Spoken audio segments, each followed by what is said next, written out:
The iron collar around Grishka's neck had rubbed her skin raw for 3 years, but the pain barely registered anymore as she stood in the dusty market square of Thornridge, watching her master haggle over the price of a lame horse.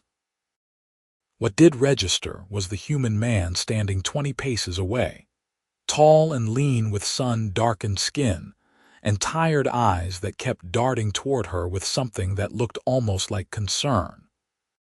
He wore the simple clothes of a farmer, patched but clean, and carried himself with the careful posture of someone who had seen violence and wanted no part of it anymore.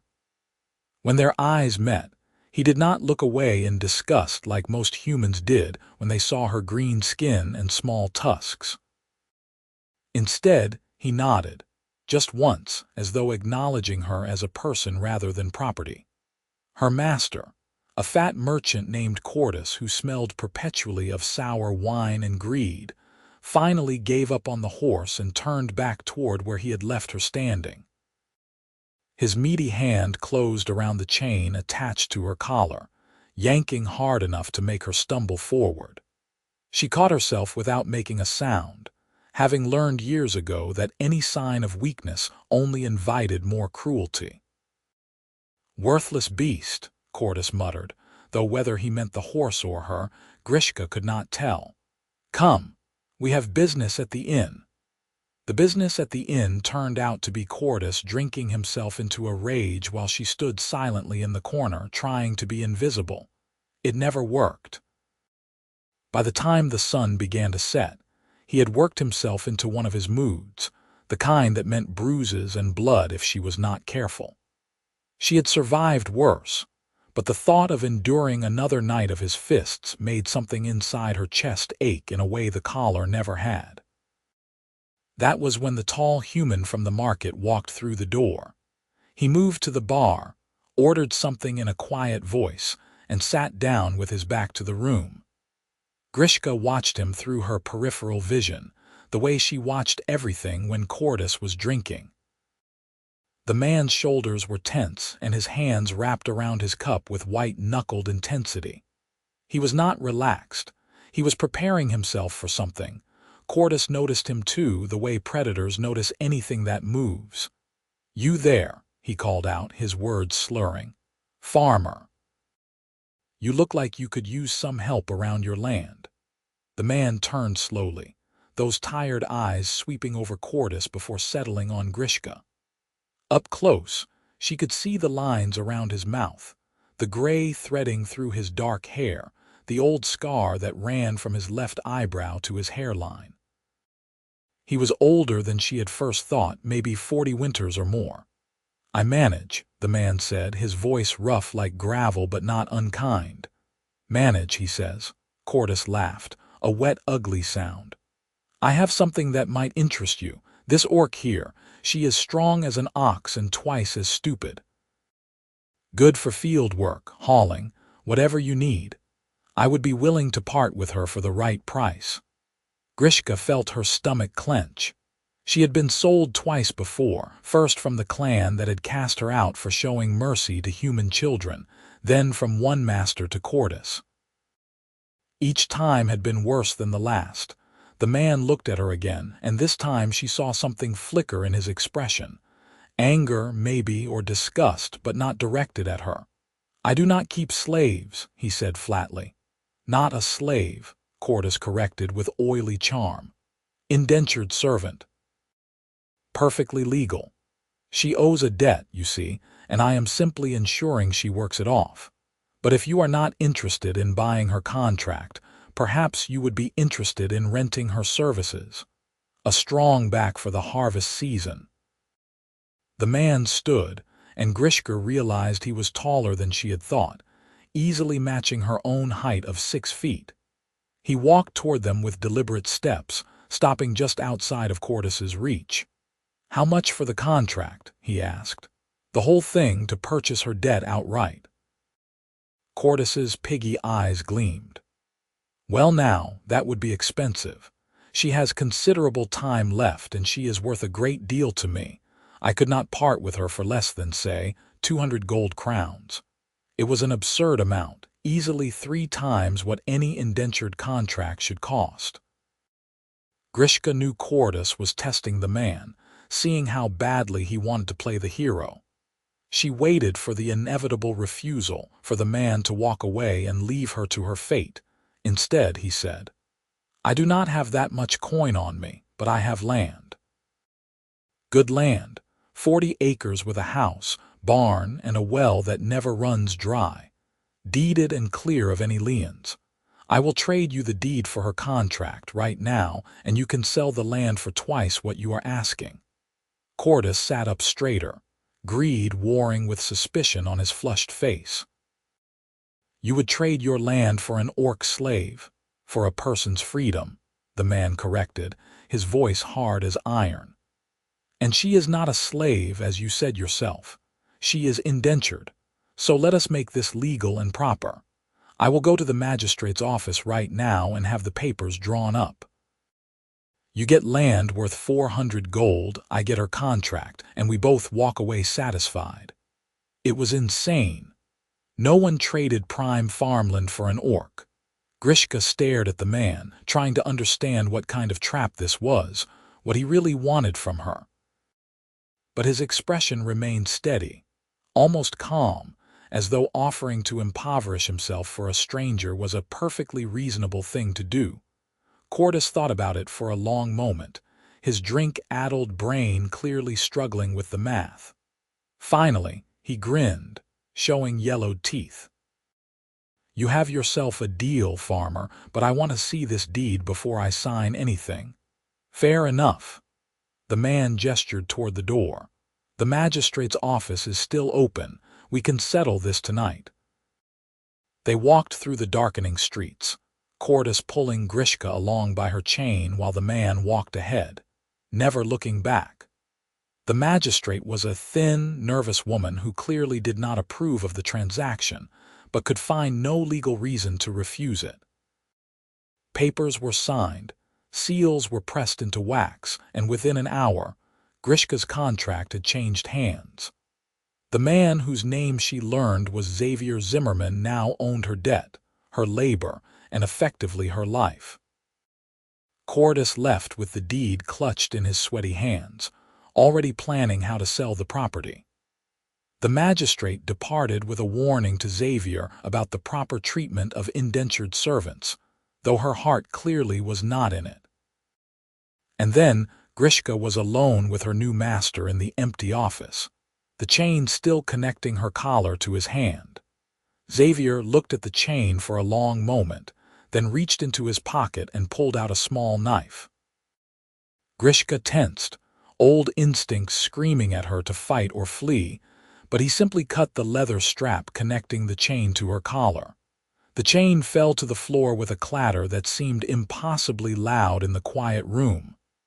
"I meant what I said," Xavier told her, meeting her eyes.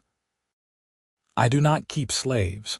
You are free to go wherever you want. I will not stop you." Grishka stared at him, waiting for the other boot to drop, for the cruel joke to reveal itself. "You traded your land for me," she said slowly, her voice rusty from disuse. "Why would you do that if you meant to free me?" "Because that bastard was going to hurt you tonight," Xavier said simply. "I saw it in his eyes. I have seen that look before, and I could not walk away knowing what would happen. As for the land, it was just dirt and wood. I can find more dirt and wood, but I could not find another you. It made no sense. Humans did not sacrifice for orcs. They barely saw orcs as people."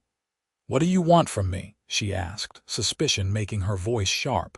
Xavier sighed, suddenly looking even more tired than before. "Nothing.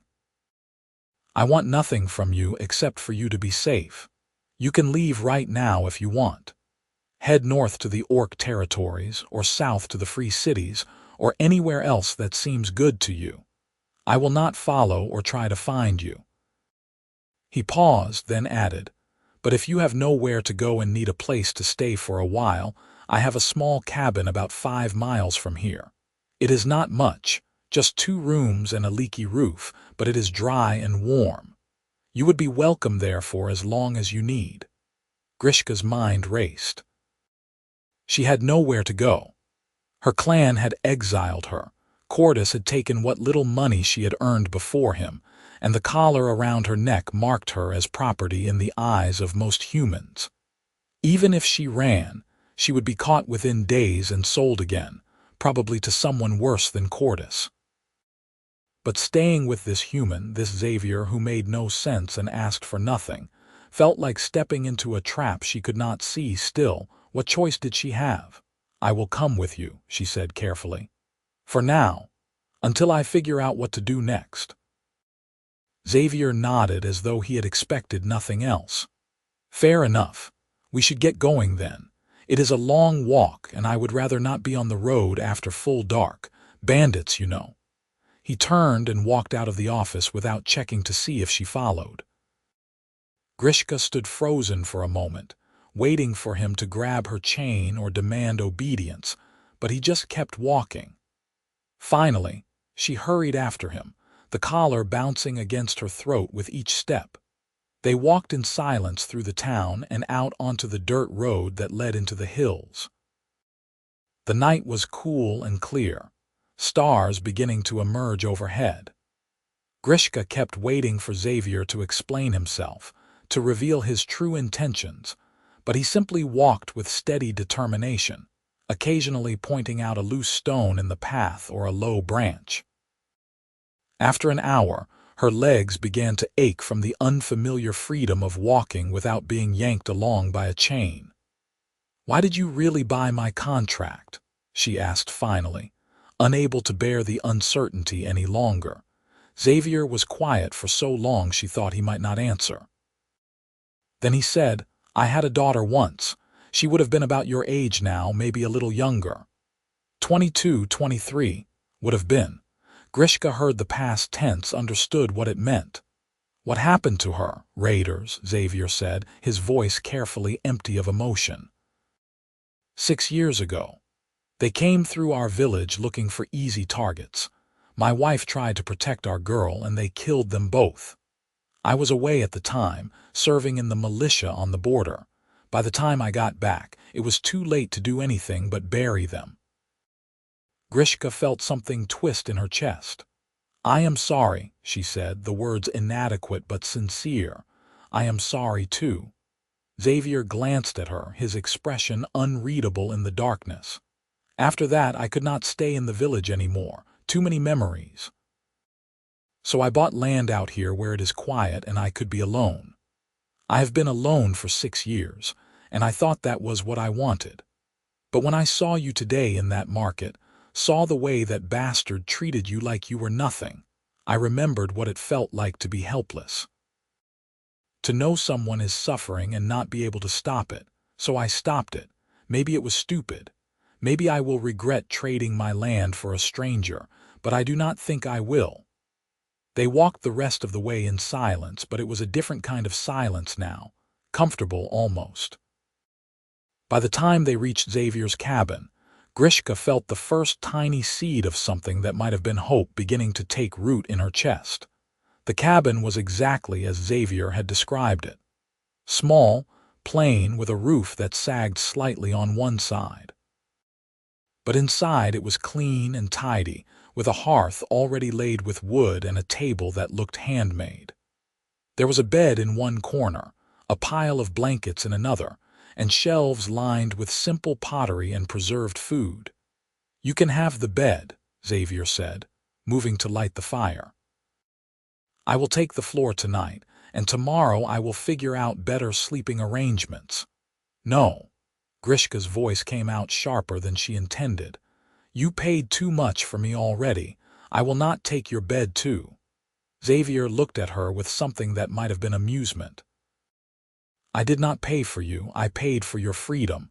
There is a difference. And I am offering you the bed because you are my guest, not because I own you. Guests get beds, hosts get floors. That is just proper hospitality." "I have not been anyone's guest in 3 years," Grishka said quietly. "I do not know how to be one anymore.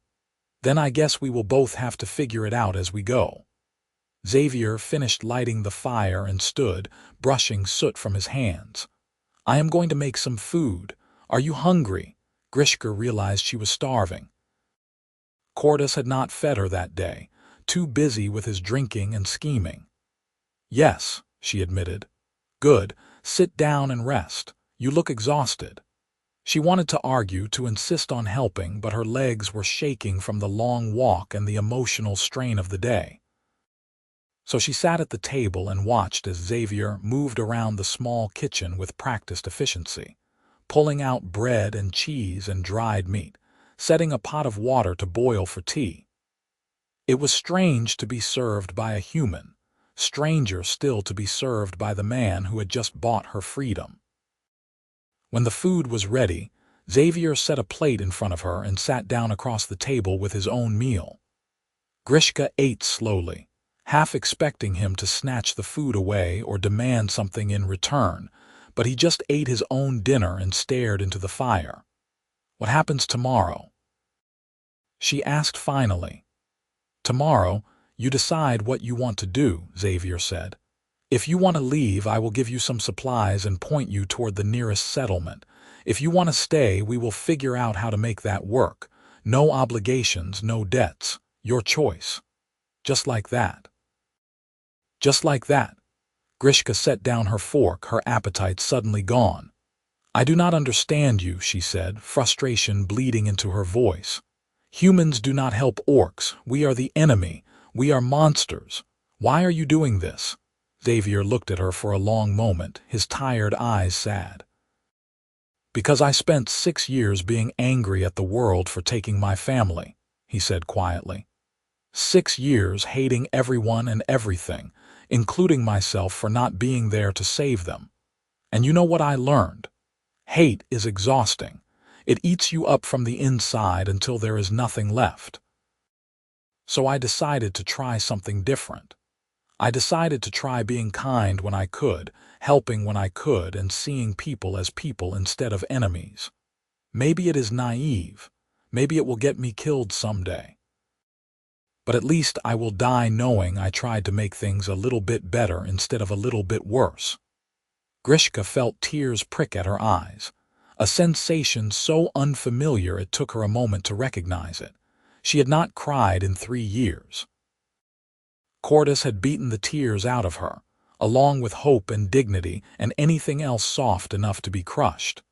But sitting here in this simple cabin with this strange, kind human, she felt something break open inside her chest. "I have nowhere to go," she whispered. "My clan cast me out for helping human children escape from a raid. They said I was a traitor to my people, and humans see me as a monster no matter what I do, so there is nowhere for me in this world. Nowhere I belong." "Then stay here," Xavier said simply. "Stay as long as you need. Help me fix the roof if you want something to do or do not. It does not matter. Just be safe and warm and fed until you figure out what comes next." She wanted to argue, to point out all the ways this could not possibly work, but she was so tired. Tired of running, tired of being afraid, tired of having to fight for every scrap of dignity and survival. So instead of arguing, she just nodded. That night, she slept in Xavier's bed while he took the blankets by the fire. And for the first time in 3 years, she slept without the weight of the chain around her neck. The next morning, Grishka woke to sunlight streaming through the cabin's single window and the smell of something cooking. She sat up, momentarily disoriented before remembering where she was. Xavier was at the hearth stirring something in a pot, already dressed and clearly awake for some time. "Morning," he said without turning around. "There is porridge if you are hungry. And I found an old shirt that might fit you better than those rags." Grishka looked down at her clothes, the thin, stained tunic and torn leggings that Cordes had given her. They were barely more than rags, and they smelled of sweat and fear. The thought of clean clothes, of something that fit properly, made her throat tight. "Thank you," she managed. Xavier ladled porridge into 2 bowls and brought them to the table along with the shirt, which turned out to be a man's work shirt in faded blue. It was too big for her in the shoulders but otherwise fit well enough. She changed quickly while Xavier politely turned his back, and the simple act of wearing something clean made her feel almost human again, almost like a person instead of property. They ate breakfast in comfortable silence, then Xavier stood and stretched. "I need to check my traps up in the hills," he said. "Should take most of the morning. You are welcome to come along if you want or stay here and rest. Up to you." Grishka thought about it.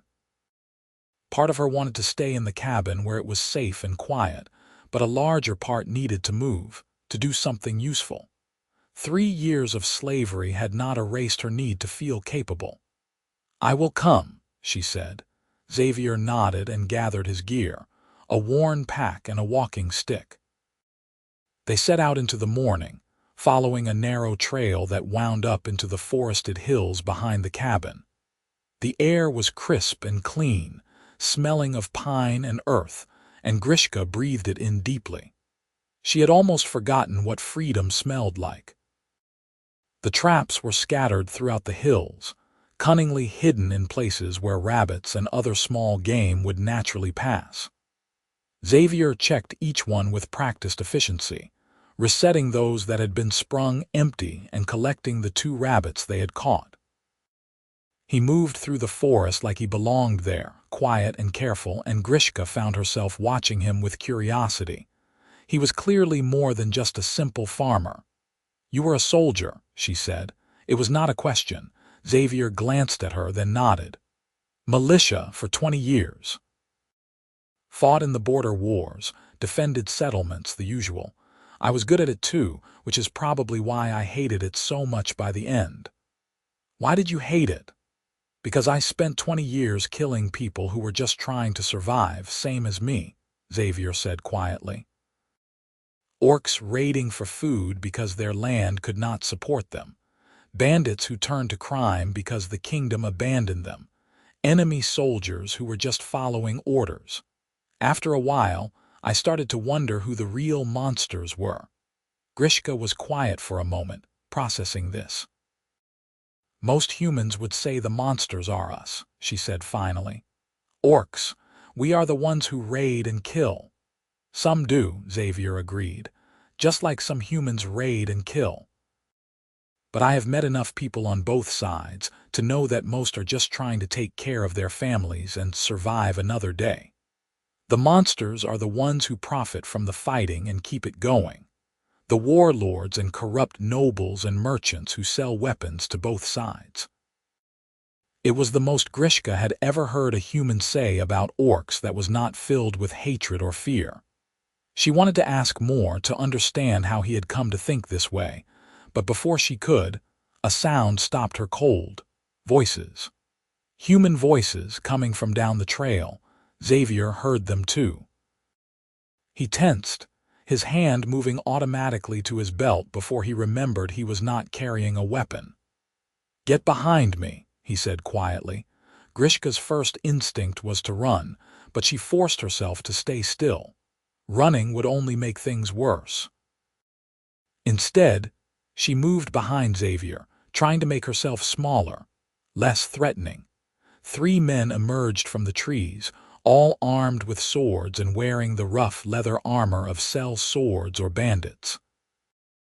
They stopped when they saw Xavier and Grishka, their eyes immediately locking onto her green skin and tusks. "Well, well," the leader said, a broad man with a scar across his nose. "What do we have here? A human keeping company with an orc. That is an interesting choice, friend." "She is not your concern," Xavier said, his voice level but hard. "We are just checking traps. No trouble here."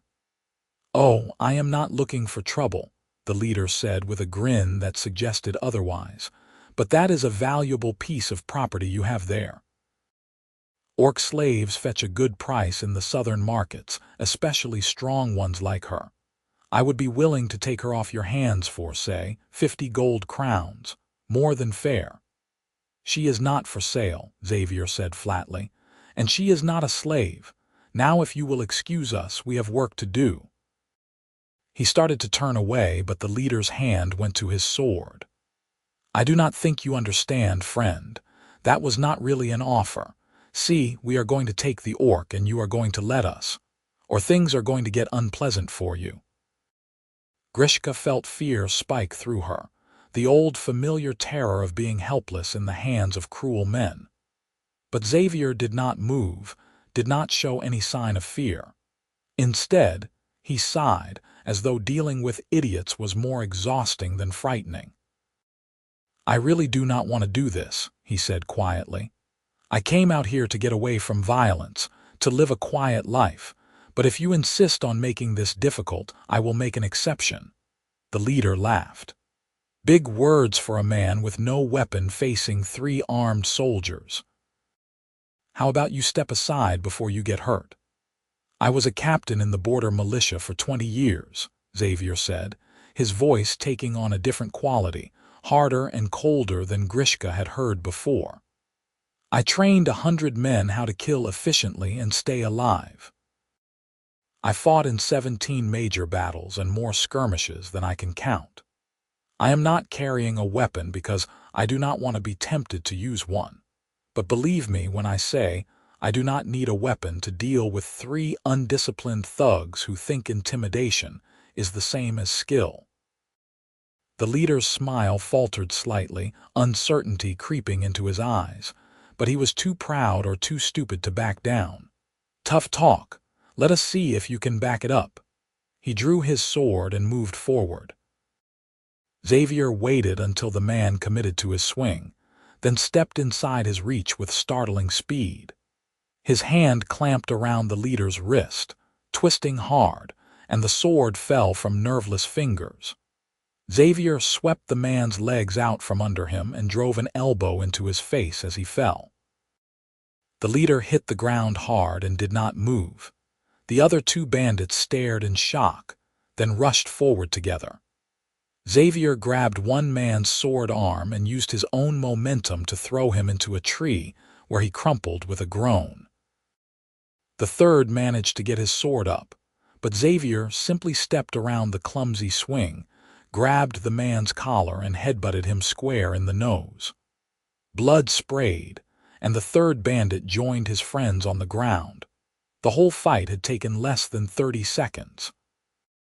Xavier stood over the groaning men, breathing only slightly harder than normal. When you wake up properly, he said to the semi-conscious leader, take your friends and leave this area. If I see you near my land again, I will not be so gentle. Understand? The leader groaned something that might have been agreement. Xavier picked up the fallen swords and snapped the blades over his knee one by one, tossing the broken pieces into the undergrowth. Then he turned to Grishka, his expression softening. You all right? He asked. Grishka realized she was shaking, but not from fear, from awe. She had seen many fights in her life, but never anything like that. Xavier had moved with brutal efficiency, no wasted motion, no hesitation. He had been absolutely in control the entire time. You could have killed them, she said. I could have, Xavier agreed. But I do not kill unless I have no other choice. Those men were stupid and greedy, but they did not deserve to die for it. They will wake up in an hour or 2 with headaches and bruised pride, and hopefully they will think twice before trying to steal someone's freedom again. He shouldered his pack and started back down the trail. Come on, let us finish checking the traps and get home. I think we have had enough excitement for one day. They walked in silence for a while, Grishka's mind churning with questions. Finally, she said, You told me you were tired of violence, that you came here to live quietly, but you fought them without even hesitating. I said I was tired of violence, Xavier corrected gently. Not that I would not use it to protect someone who needed protecting. There is a difference. I will not seek out fights or glory or revenge, but I will not stand by and watch innocent people get hurt if I can stop it. That is just basic decency. Most humans would not consider an orc innocent, Grishka said bitterly. Xavier stopped walking and turned to face her fully. Then most humans are fools, he said simply. You did not choose to be born an orc any more than I chose to be born human. You did not choose to be enslaved or abused or cast out. The only choice you made, as far as I can tell, was to show mercy to children who needed it. That tells me everything I need to know about your character, and it has nothing to do with the color of your skin or the shape of your teeth. Grishka felt that strange tightness in her throat again, that feeling of tears wanting to come. She blinked them back furiously, not understanding why this human's words affected her so much. "You are strange," she said finally. Xavier smiled, a real smile this time that reached his eyes and made him look years younger. "I have been called worse. Come on, let us get these rabbits home and have some lunch. I am starving." The days began to settle into a rhythm after that. Xavier would wake early, start the fire, and make breakfast while Grishka slowly learned to sleep without fear. They would eat together, discussing the day's tasks, then spend the morning working on various projects around the cabin. The roof needed patching, the garden needed weeding, and there was always firewood to chop or water to haul from the well. Grishka threw herself into the work with desperate intensity. It felt good to be useful, to build and repair instead of just endure.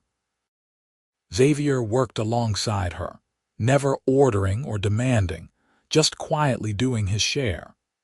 He taught her things as they worked, explaining techniques for splitting wood or identifying useful plants, and she soaked up the knowledge like parched earth soaking up rain. At night, they would eat dinner and talk. Xavier told her stories about his time in the militia, carefully edited to focus on the absurd or mundane rather than the violent. Grishka found herself sharing stories too, about her childhood in the clan before everything went wrong, about the traditions and songs of her people. Xavier listened with genuine interest, asking questions that showed he was really paying attention. Slowly, carefully, trust began to grow between them. It was 2 weeks after Grishka's arrival when she finally asked about the collar.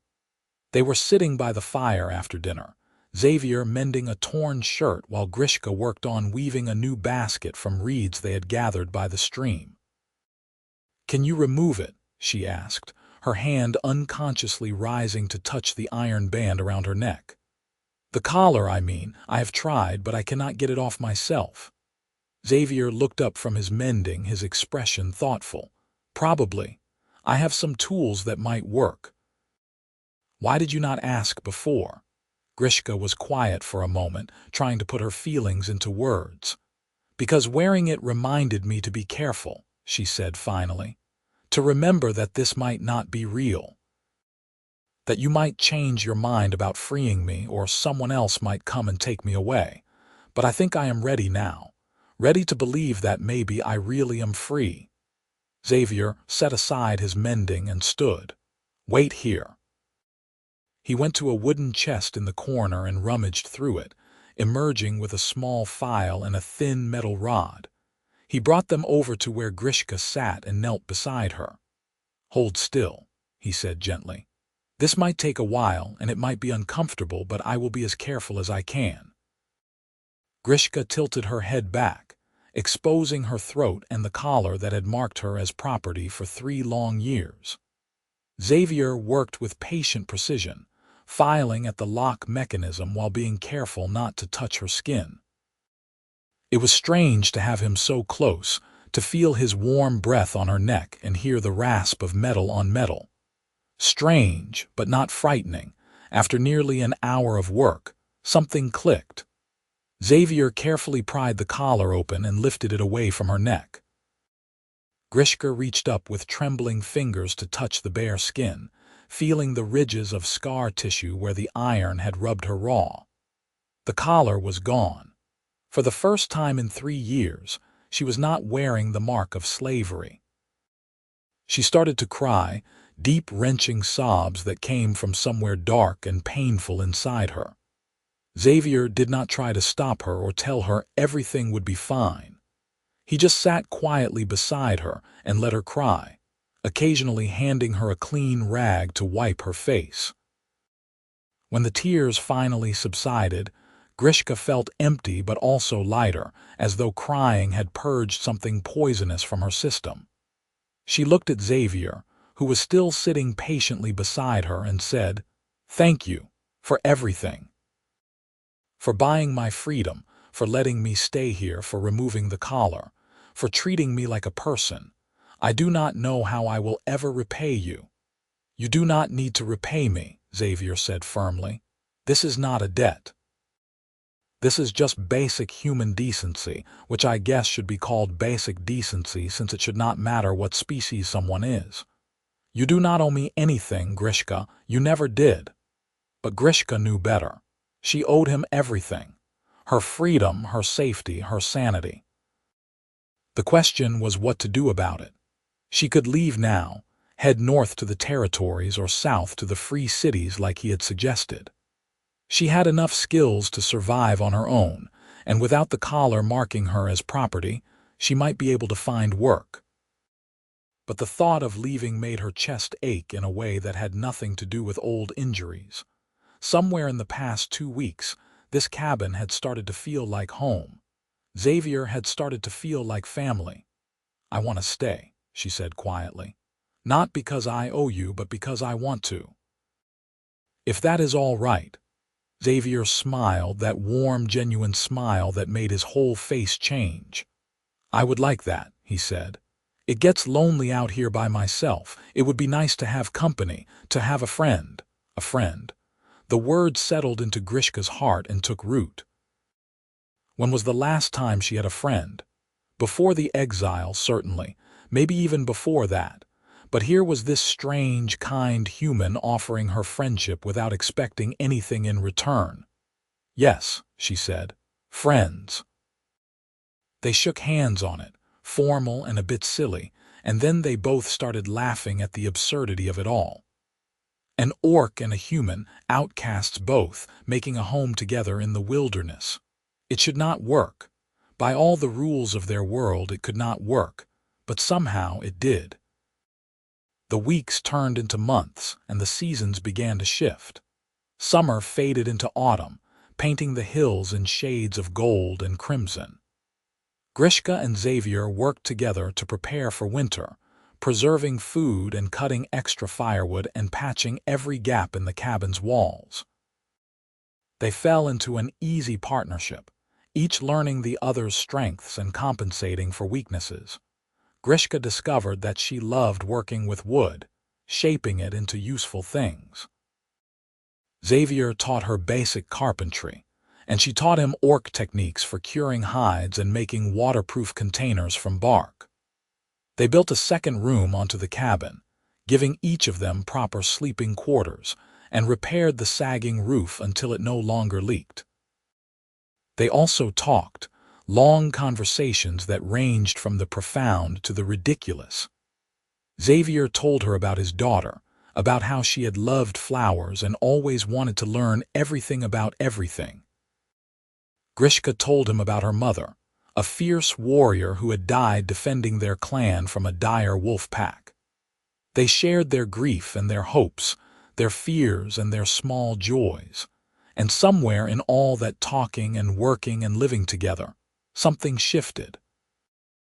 Grishka began to notice small things about Xavier. The way he smiled when he was amused but trying not to show it. The strength in his hands when he worked. The gentleness in his voice when he talked to the birds that visited their garden. She found herself watching him more often, wondering what he was thinking, wanting to make him laugh just to see his face light up. It confused her. Orcs did not develop feelings for humans. It was not done, not accepted, not even considered possible by most of her people. But she could not deny what she was feeling, even if she had no name for it. Xavier, for his part, seemed equally confused. Grishka caught him staring at her sometimes with an expression she could not read. He started finding excuses to be near her, to work on projects together, to accidentally brush against her when they passed in the small cabin. He brought her small gifts from his trips to check the traps, a pretty stone or an interesting piece of wood, things that served no practical purpose but seemed to make him happy to give. Neither of them spoke about it. The fragile peace they had built felt too precious to risk with awkward confessions or uncertain feelings. So they simply existed in this strange liminal space, more than friends but afraid to be anything else. It was late autumn when everything changed. Grishka had gone to the stream to collect water, leaving Xavier to work on repairing a broken chair. She was filling the second bucket when she heard voices, loud and angry, coming from the direction of the cabin. Her blood went cold. She dropped the buckets and ran. By the time she reached the cabin, there were 5 men surrounding Xavier in the yard. They wore mismatched armor and carried weapons, clearly mercenaries or bandits. One of them she recognized, the leader with the scar across his nose from months ago. He had brought friends. "I told you what would happen if I saw you near my land again," Xavier was saying, his voice calm but his body tense. "Your land," the scarred man laughed. "You traded away your land, remember, for an orc whore, which means this is unclaimed territory and you are just a squatter. We are well within our rights to clear you out. This cabin is mine, built with my own hands on land I lease from the crown," Xavier said. "You have no legal claim here. Leave now and I will forget this happened." "I do not think so." The scarred man drew his sword. "See, my friends and I, we have been thinking. You embarrassed us last time, made us look weak. We cannot let that stand. So we are going to hurt you, and then we are going to take your orc and sell her, and there is nothing you can do about it because there are 5 of us and 1 of you." Grishka stepped out of the trees, her hands clenched into fists. "2 of us," she said. All 5 men turned to look at her. Xavier's expression shifted from calm to alarmed. "Grishka, no, get out of here. Run." "I am not leaving you," she said firmly. "We are friends." Friends do not abandon each other. The scarred man looked between them and smiled. How touching. The orc has a pet human. Well, this makes things easier. We can take you both down at once. He gestured to his men and they spread out, surrounding Xavier and Grishka. There was no escape route, no way to run without leaving the other behind. They were going to have to fight. Xavier moved to stand back to back with Grishka, his body tense and ready. "Stay close to me," he said quietly. "Watch your left, I will handle your right, and Grishka, do not hold back. These men mean to kill us or worse. We do what we have to do to survive." Grishka nodded, her heart pounding. She had not been in a real fight since before her exile, but her body remembered the training her mother had given her. She settled into a combat stance, her weight balanced, her muscles ready to move. The first mercenary rushed at Xavier with a wild swing. Xavier sidestepped and delivered a brutal punch to the man's kidney, dropping him to the ground gasping. The second came at Grishka with a knife, and she caught his wrist, twisted hard, and slammed her forehead into his nose. He fell back screaming, but there were still 3 left, including the scarred leader, and they were being more cautious now. They circled, looking for openings, coordinating their attacks. Grishka felt sweat trickling down her back despite the cool autumn air. They could not keep this up forever. The scarred man feinted at Xavier, then suddenly pivoted and lunged at Grishka with his sword. She tried to dodge, but the blade caught her across the ribs, a burning line of pain. She gasped and stumbled, and the man grinned, raising his sword for a killing blow. Xavier roared, a sound of pure rage, and threw himself at the scarred man with such force they both went tumbling to the ground. Xavier's fist rose and fell, each impact accompanied by a sickening crunch. The other 2 mercenaries tried to pull him off, but he twisted and struck with brutal efficiency, breaking one man's arm and kicking the other's legs out from under him. Grishka forced herself upright, ignoring the pain in her side, and grabbed a fallen sword. She brought the hilt down hard on the back of the kneeling mercenary's head, and he collapsed. The one with the broken arm was already running, disappearing into the trees. Suddenly, it was over. 5 men lay scattered around the yard, 3 unconscious, 1 groaning, and 1 barely moving under Xavier's weight. Xavier stood slowly, breathing hard, his knuckles bleeding and his face spattered with blood that was not his own. "Grishka," he said, his voice hoarse. "Are you hurt?" "Just a cut," she said, pressing her hand to her ribs. Blood seeped between her fingers, but it did not feel deep. "I will be fine." Xavier staggered over to her, his hands shaking as he carefully moved her hand to examine the wound. "We need to get this cleaned and bandaged," he said. "Come on inside." "What about them?" Grishka gestured to the fallen mercenaries. "They can crawl away when they wake up," Xavier said grimly. "I am done being merciful to people who keep trying to hurt us. If they come back a 3rd time, I will kill them. But right now, you are more important. Come on." He helped her into the cabin and sat her down in a chair, then quickly gathered clean cloth and water. His hands were steady now as he cleaned the wound, applied a poultice he kept for injuries, and wrapped her ribs tightly. "It is not deep," he said, more to himself than to her. "You will be sore for a few weeks, but it should heal clean. You are lucky." "I am lucky because you were there," Grishka said. She reached out and caught his hand. "You saved my life. Again." Xavier looked down at their joined hands, his expression complex. "You saved mine too. If you had not come back, if you had run like I told you to, they might have overwhelmed me. We saved each other." "Yes," Grishka said softly. "We did." They sat there for a long moment, hands clasped, the enormity of what had almost happened settling over them. Finally, Xavier said, "We cannot stay here. Not anymore. Those men will talk and more will come.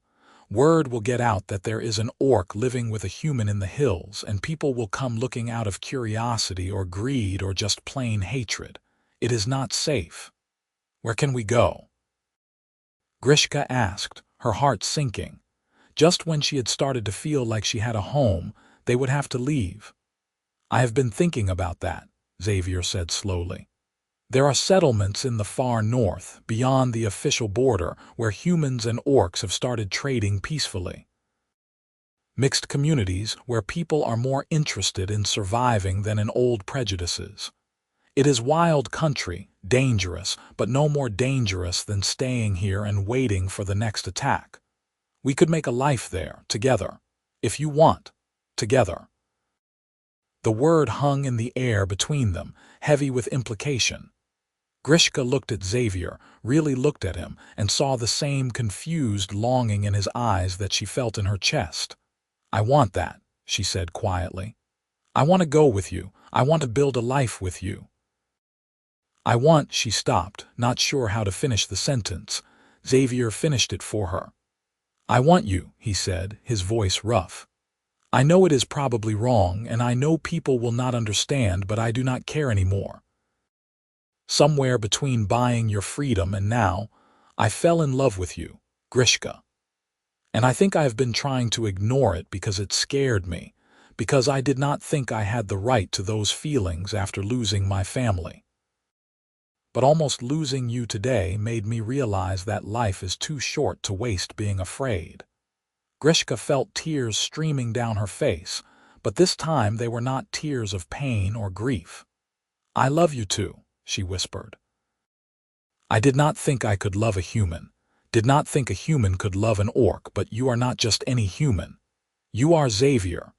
You are the kindest, strongest, most stubborn person I have ever met, and I do not want to spend another day without you." Xavier leaned forward and carefully, gently, kissed her. It was awkward at first, their mouths not quite fitting together properly, her small tusks getting in the way. But they figured it out, adjusting and learning, and by the time they pulled apart, both of them were smiling. "We should probably leave soon," Xavier said, his forehead resting against hers, "before more trouble finds us." Tomorrow, Grishka said. Tonight let us just be here together. Let us be happy for one night before we face the road. Tomorrow, Xavier agreed. They spent that night talking and planning, holding each other close, marveling at the strange twist of fate that had brought them together. Outside, the mercenaries eventually woke and limped away, but Grishka and Xavier barely noticed. They were too busy imagining a future where they did not have to hide or fight, where love was enough. The next morning, they packed what they could carry, loaded it onto Xavier's old cart, and set fire to the cabin. It was a hard decision, burning the first real home Grishka had known since her exile, but Xavier insisted it was necessary. If we leave it standing, someone will move in and use it as a base to hunt us, he explained. Better to destroy it and leave nothing behind. We will build a new home in the north. A better one, Grishka nodded, watching the flames consume the small building. It hurt, but Xavier was right. The cabin had served its purpose. It had been a refuge when they needed it, but now they needed to move forward.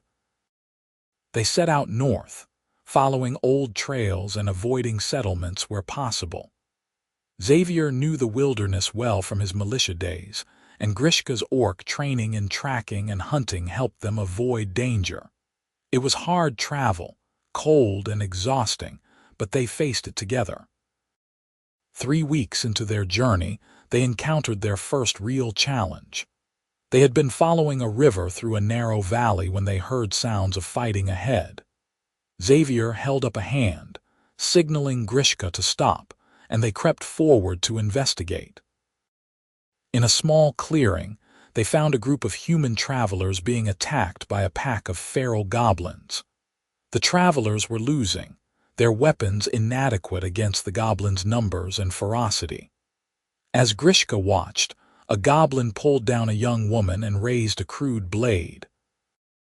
"We have to help them," Grishka said. Xavier looked at her surprised. "They are humans. They will probably attack you once the goblins are dealt with." "Maybe," Grishka said, "but we cannot just watch them die. You taught me that, being kind even when it is hard, helping even when it is risky. That is what makes us different from the people who hurt us." Xavier smiled, pride shining in his eyes. "You are right.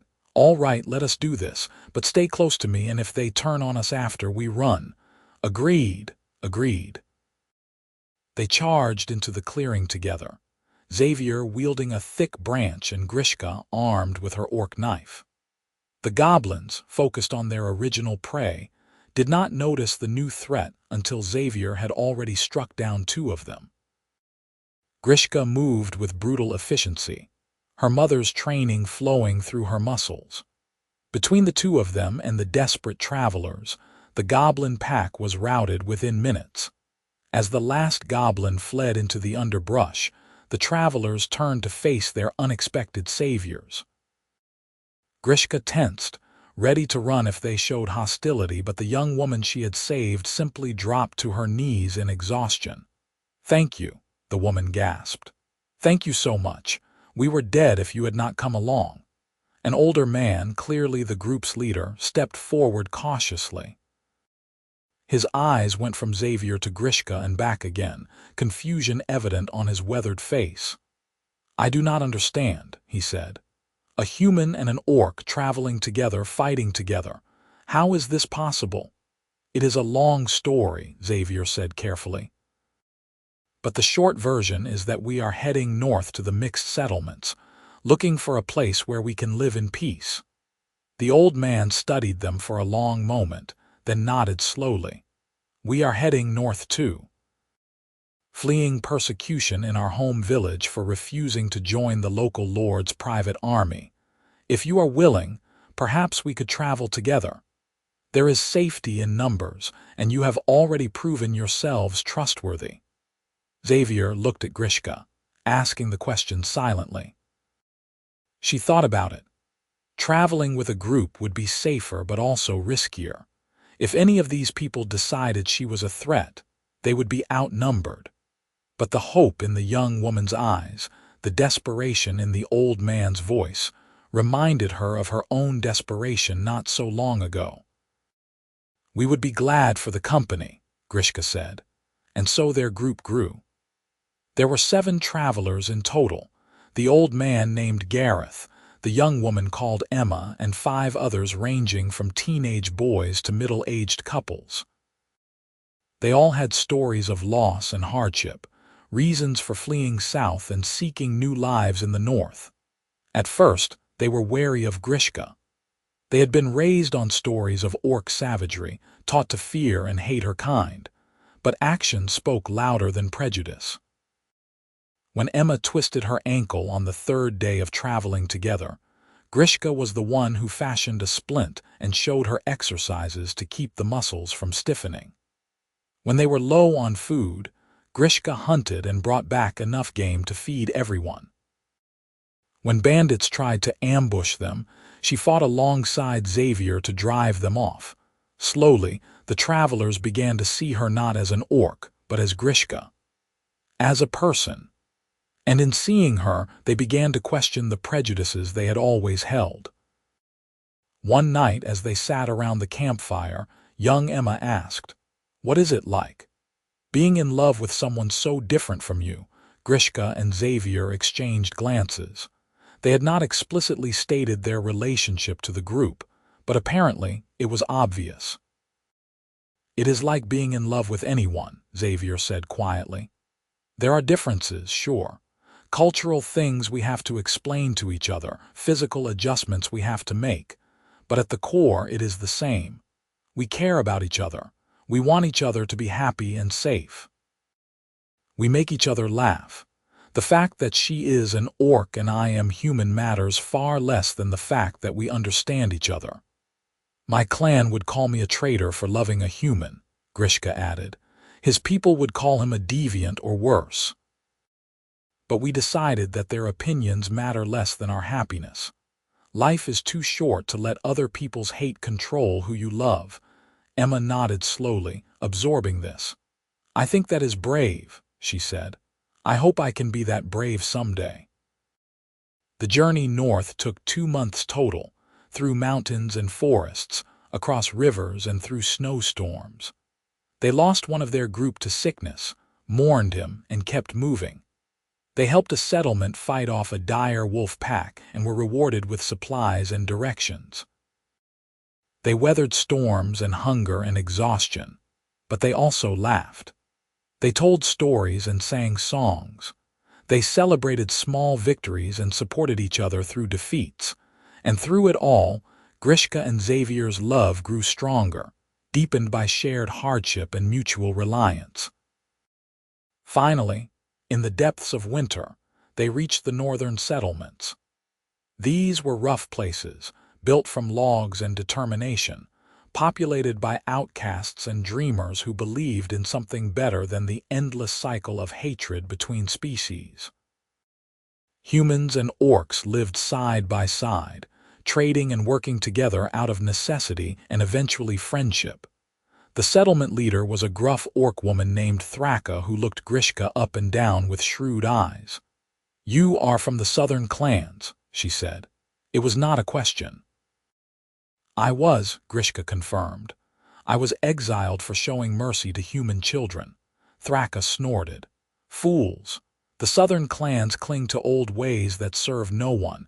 Here we have new ways, better ways. You are welcome, as is your human." She looked at Xavier. "Can you fight?" "If I have to," Xavier said. "Can you work?" "Absolutely." "Then you are welcome too. We need every able body to survive up here. Winter is harsh and the land is unforgiving, but we take care of our own. You will be given a plot of land to build on, and the community will help you get started. In return, you contribute to the common defense and share in the work." "Fair, more than fair," Grishka said, relief flooding through her. "Thank you." "Do not thank me yet," Thraka said with a sharp smile. "Wait until you have survived a northern winter. Then we will see if you still feel grateful." They were given a plot on the edge of the settlement, near a stream and with good southern exposure. With help from their fellow settlers, both orc and human, they built a new cabin. This one was larger than Xavier's old place, with 2 proper rooms, a solid roof, and a stone hearth that would hold heat through the coldest nights. As they worked, Grishka marveled at the easy cooperation between species. Humans and orcs worked side by side, sharing techniques and tools, laughing at each other's jokes. Children of both races played together without fear or hatred. It was not perfect. There were still tensions and occasional conflicts, but it was so much better than the world they had left behind. On the night they finished the cabin, Xavier built a fire in the new hearth while Grishka arranged their meager belongings. When everything was settled, they stood together in the doorway, looking at the home they had built with their own hands. "It is perfect," Grishka said softly. "It is home," Xavier agreed. He turned to her, his expression serious. "Grishka, I have been thinking. We have been through so much together and we have built something real here. I want to make it official. I want to marry you if you will have me." Grishka's breath caught. Marriage was a human custom, not really practiced among orcs the same way, but she understood what he was asking. He wanted to bind their lives together formally, to declare to the world that they belonged to each other. "Yes," she said, her voice thick with emotion. "Yes, I will marry you." They were wed 3 days later in a simple ceremony conducted by Thraka, who apparently had authority to perform such rituals. The entire settlement turned out to witness, humans and orcs standing together. Emma wove flowers into Grishka's hair, and Gareth stood as Xavier's witness. It was nothing like the grand ceremonies of either of their cultures, but it was perfect. When Thraka asked if they had vows to exchange, Xavier took Grishka's hands and said, "I vow to stand beside you in all things, to protect you when you need protection and trust you to protect me, to build a life with you that honors both our peoples and neither, to love you for exactly who you are, tusks and all." Grishka smiled through her tears. "I vow to be your partner in all things, to face whatever comes with courage and to find joy even in hardship. To honor the family you lost by building a new family with you, to love you for exactly who you are, scars and all." Thraka pronounced them wed, and the settlement erupted in cheers. There was a feast that night, modest but joyful, with music and dancing that blended human and orc traditions into something entirely new. As Grishka danced with her husband under the stars, surrounded by friends and community, she thought back to that day in the market square when she had been nothing but property. She thought about the chain around her neck and the hopelessness that had consumed her. And then she looked at Xavier, whose eyes shone with love and pride and joy, and she knew that every terrible thing she had endured had been worth it to arrive at this moment. She had wed him to escape her master, yes, but she had stayed because he had given her something worth fighting for. A home. A future. A love that transcended the barriers their world tried to impose. The winter was indeed harsh, as Thraka had warned. Snow piled high around their cabin, and the cold was bitter enough to freeze breath in the air. But inside, Grishka and Xavier were warm. They spent the long, dark months learning to be married, figuring out how to live together not as rescued and rescuer, but as equals and partners. Xavier taught Grishka to read and write in the human tongue, sitting beside her at their table as she painstakingly formed letters. Grishka taught Xavier the orc language, laughing at his attempts to get the harsh consonants right. They cooked together, combining human recipes with orc techniques to create meals that were uniquely theirs. They also talked about the future. About children, maybe, though they were not sure if such a thing was even possible between their species. About expanding their cabin into a real house. About helping other mixed couples who might flee to the settlement seeking sanctuary. "I want to do more," Grishka said one night as they lay together in their bed, listening to the wind howl outside. "I want to help others the way you helped me. There must be other orcs trapped in slavery, other humans who are kind enough to see us as people. We could go back south in the spring, find them, bring them here." Xavier was quiet for a moment, his hand absently stroking her hair. "That would be dangerous," he said finally. "Going back into territory where we are both wanted, where people would happily kill us or worse." "I know," Grishka said, "but it would be worth it. You showed me that one person being kind, one person being brave can change everything. Imagine if we could do that for others. Imagine how many lives we could change." Xavier pulled her closer. "You are going to get us killed with your noble intentions," he said, but there was warmth in his voice. "But you are right. We should help if we can. When spring comes, we will talk to Thraka about organizing a rescue mission. See who else in the settlement might be willing to help. If we do this, we do it smart and careful, not rushing in like heroes." "Agreed," Grishka said, smiling into the darkness. "Smart and careful, but still brave." "Always brave," Xavier murmured. "That is one of the things I love about you." They fell asleep wrapped in each other's arms, dreaming of the future they would build together. Spring came eventually, as it always does. The snow melted, the streams swelled with runoff, and green began to return to the world. Grishka and Xavier emerged from their cabin like bears from hibernation, ready to face whatever came next. They approached Thraka with their idea, expecting resistance or skepticism. Instead, the old orc woman nodded thoughtfully. "I have been thinking along the same lines," she admitted.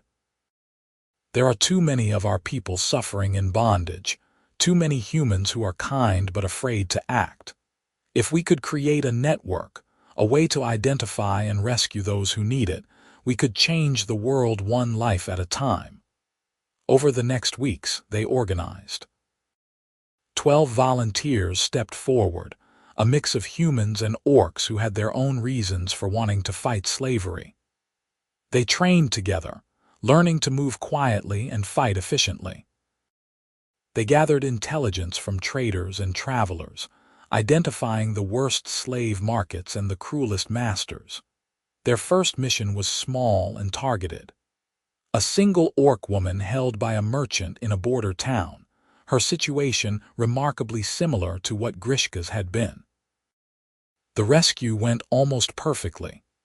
They infiltrated the town at night, disabled the guards, freed the woman, and were gone before anyone realized what had happened. The freed orc, a young woman named Ska, cried when they brought her to the settlement. "I thought I would die in chains," she whispered. "I thought no one cared." "We care," Grishka told her, remembering how Xavier had said almost the same thing to her. "And you are free now. Welcome home." They conducted 6 more rescues that spring and summer, freeing a total of 19 orcs and 3 humans who had been enslaved for various reasons.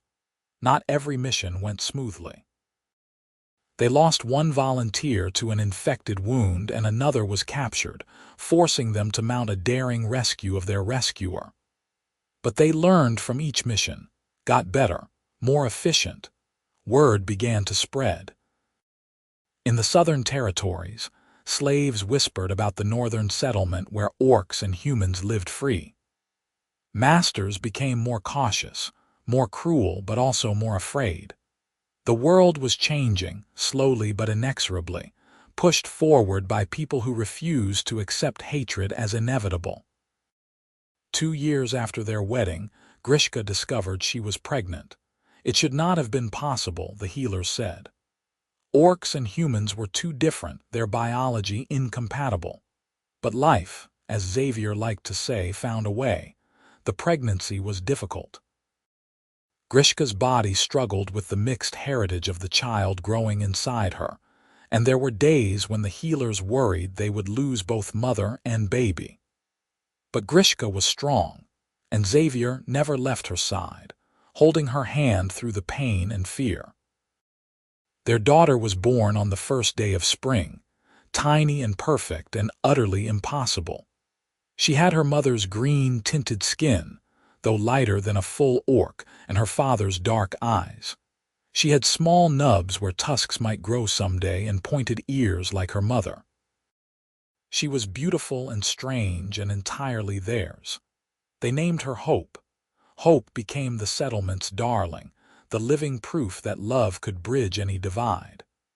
As she grew, other mixed couples began to emerge from hiding, emboldened by Grishka and Xavier's example.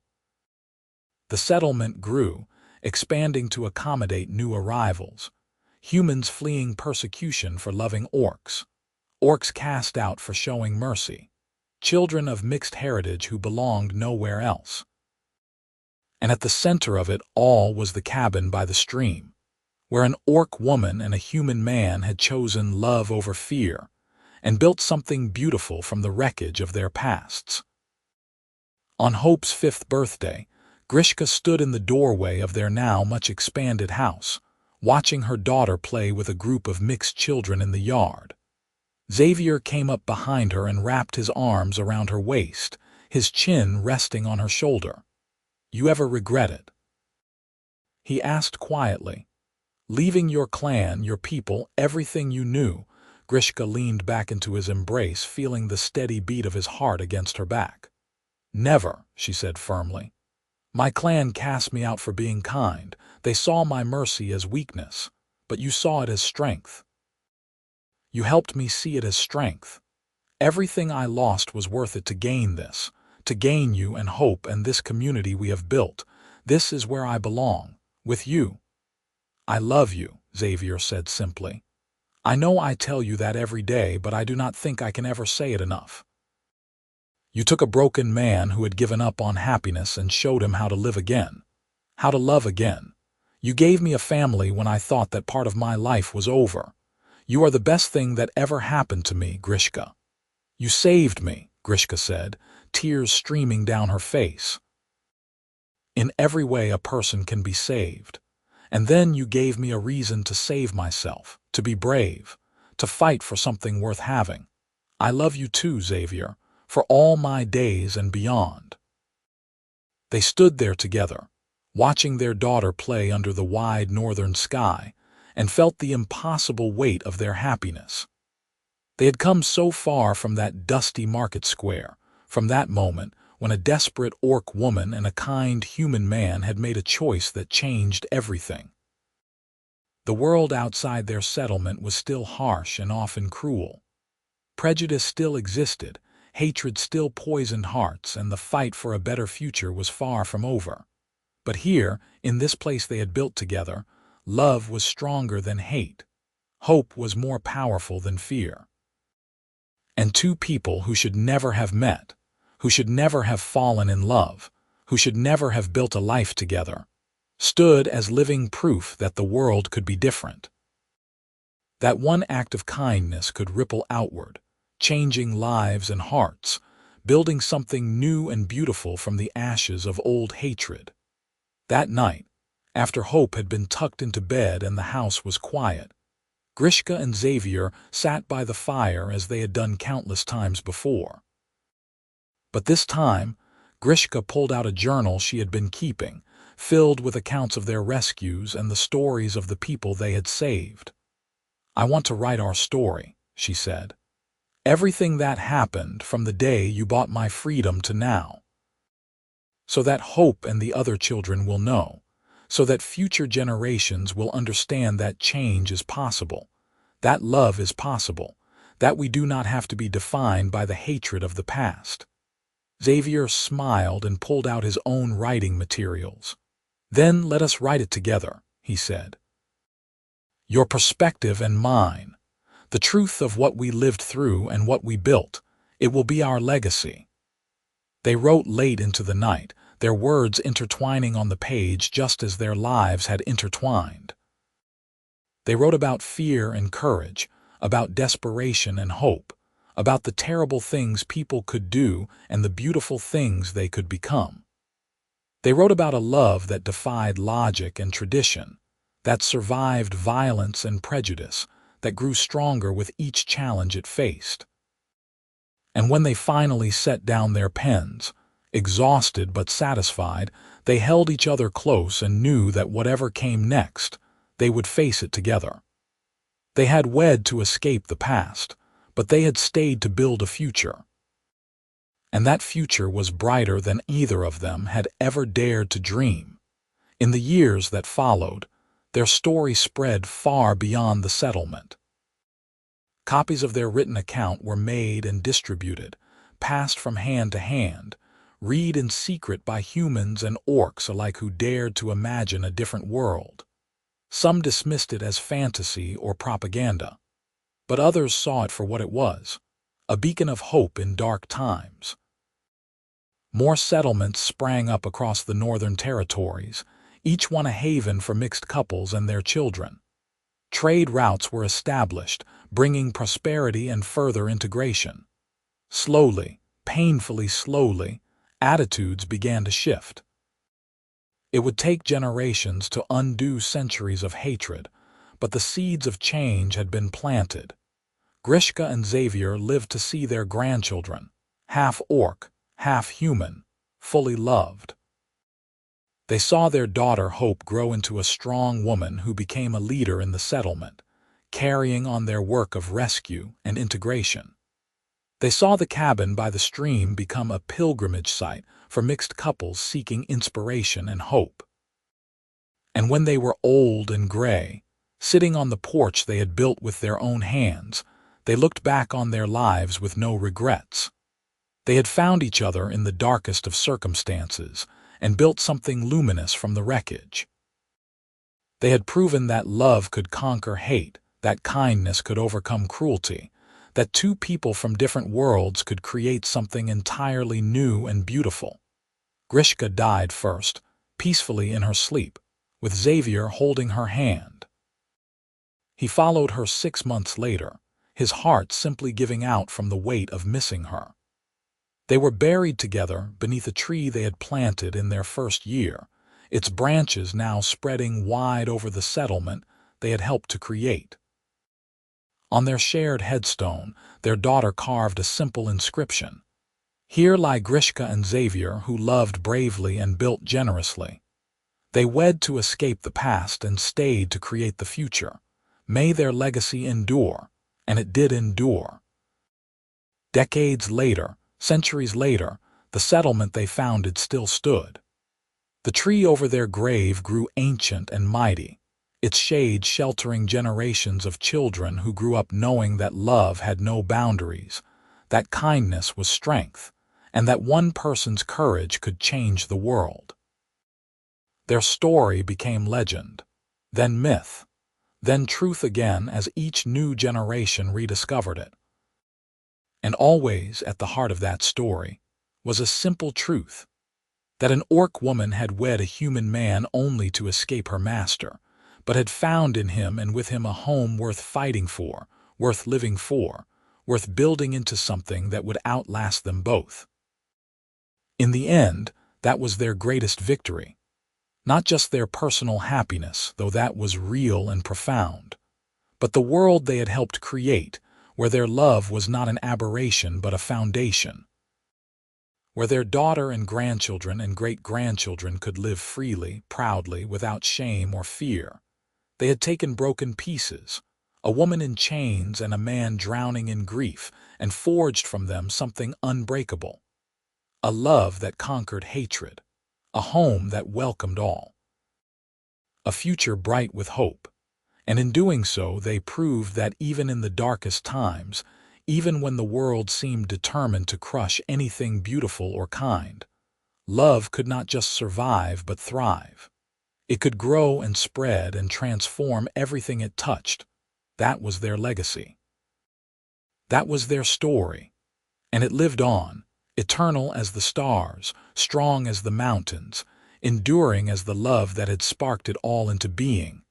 The orc woman had wed him only to escape her master. But she had found, in his kindness and courage and stubborn insistence on treating her like a person worth saving, a home worth fighting for. And together, They had made that home a reality, not just for themselves but for everyone who came after. It was a good story, a true story. A story that ended not with an ending, but with a beginning that would never stop unfolding. And somewhere, in the hearts of all who heard it, a seed of hope took root and began to grow.